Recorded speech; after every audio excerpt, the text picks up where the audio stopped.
Olá, gente! Hoje a gente vai falar das obrigações segundo o objeto. A gente sabe que uma obrigação juridicamente tutelada, ela tem uma estrutura, né? Tem os elementos subjetivos, que são os sujeitos, credor, devedor, né? O ácipes e os solvens, e tem o objeto, que na verdade, a prestação da obrigação, ok?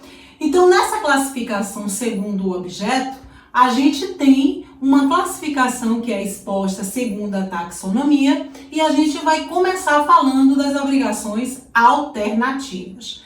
O que são as obrigações alternativas? São aquelas que têm por objeto duas ou mais prestações e que está ligada pela partícula ou. Ou seja, eu posso dar de presente, eu posso me comprometer com meu filho, que no Dia das Crianças eu vou dar para ele ou um boné ou uma bola. Ou seja, tanto o boné como a bola estará adimplindo a obrigação. Se eu no Dia das Crianças entregar para ele um boné, essa obrigação está perfeitamente adimplida. Não cabe questionar por que não entregou a bola. Se eu chego com a bola, do mesmo jeito, porque a obrigação alternativa, ela tem objetos múltiplos, ou seja, a obrigação alternativa possui objetos múltiplos ou compostos ligados pela partícula ou.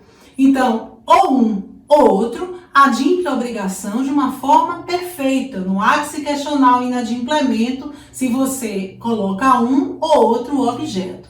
Dentre outras características, a escolha do objeto cabe ao devedor, tá? Se outra coisa não se estipulou, como diz o artigo 252. Mas se eu contrato uma obrigação alternativa, caberá ao devedor a escolha do objeto. Isso até porque protege a relação contratada, por exemplo, que gerou a obrigação, de uma escolha que venha, por exemplo, implicar em evicção, implicar em um vício redibitório, ou seja, o devedor escolhe o objeto entendendo que este objeto adimplirá a obrigação de uma forma satisfatória. A indivisibilidade do objeto é também uma característica da obrigação alternativa. Ou seja, se eu contrato, vamos imaginar que eu tenha uma lanchonete e eu contrato a obrigação de dar de um fornecedor que todo final do mês tem que dar ou um caminhão de laranja ou um caminhão de lima. Não será deferido a ele chegar um dia com um caminhão metade de laranja, metade de lima, entendendo que porque veio da obrigação de objeto múltiplo, a mistura daqueles dois objetos é uma forma de adimplemento da obrigação. Não é. A forma de adimplemento da obrigação de objetos múltiplos como sendo alternativa é ou um objeto ou outro objeto. Isso tem que ficar bastante claro. Ela pode ser resolvida judicialmente se houver uma pluralidade de optantes. Isso quer dizer o quê?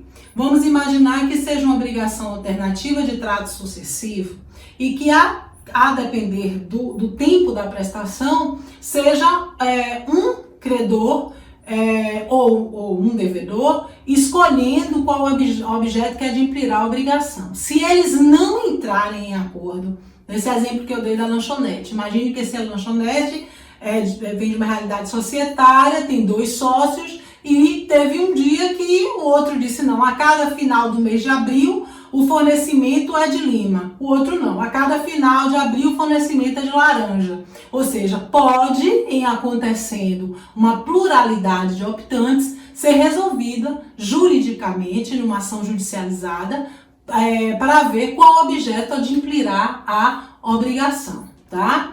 Bom, da impossibilidade de adimplemento, você tem algumas situações. Pode ser por culpa do devedor ou pode ser sem culpa do devedor. E aí a gente vai para o artigo 255. Observe, se não houver culpa do devedor, aquela obrigação fica resolvida. Ou seja, quando a gente fala resolvida é o quê? Ela se extingue, mas você não pode imputar ao devedor perdas e danos equivalentes, porque aí só se ele tiver culpa, tá? O artigo 255 do Código Civil, ele nos esclarece exatamente essa situação. tá bom?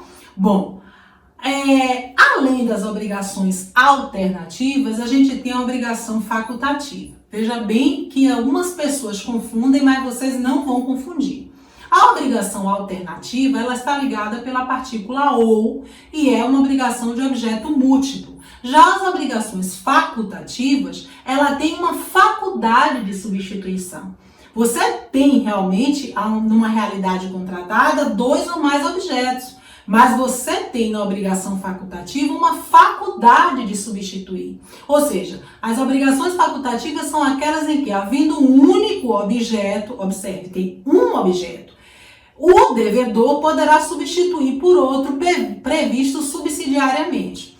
Ou seja, eu vou contratar que eu vou entrar na igreja, vou casar, né? E a faculdade de substituição, eu vou entrar na igreja ou com rosas vermelhas ou com girassóis. Agora repare, se eu resolvo entrar com um buquê de girassol, eu não posso tratar no meu contrato que é ou girassol ou rosas, né? Rosas que estão aí, rosas. Ou seja, eu tenho que dizer o seguinte, eu quero contratar que entrarei na igreja com um buquê de rosas. Aí vem no meu contrato. Se não for possível, se não encontrar, pode substituir por um buquê de girassol. Ou seja, é uma faculdade de substituição. Diferente da obrigação alternativa, se fosse a obrigação alternativa contratada, eu diria assim, no meu casamento eu estou contratando com cerimonial que eu possa entrar ou com um buquê de rosa ou com um buquê de girassol. Não foi assim. No meu contrato está escrito, eu vou entrar na igreja, a prestação se adimplirá se você me entregar um buquê de rosa. Agora, se não tiver, na verdade não é nem o ou aí, é e se. E se não tiver, se não encontrar, aí você tem o buquê do girassol. Entenda que, na verdade, essa obrigação, ela não é de objeto múltiplo. Ela tem um objeto em havendo a possibilidade respaldada a substituição. Veja bem, na obrigação facultativa não é exequível de forma imediata a prestação facultada a substituição. Muito importante isso.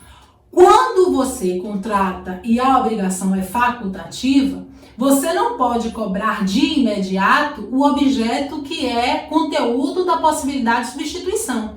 Você está contratando, muito cuidado quando fizer o instrumento, o buquê de rosas.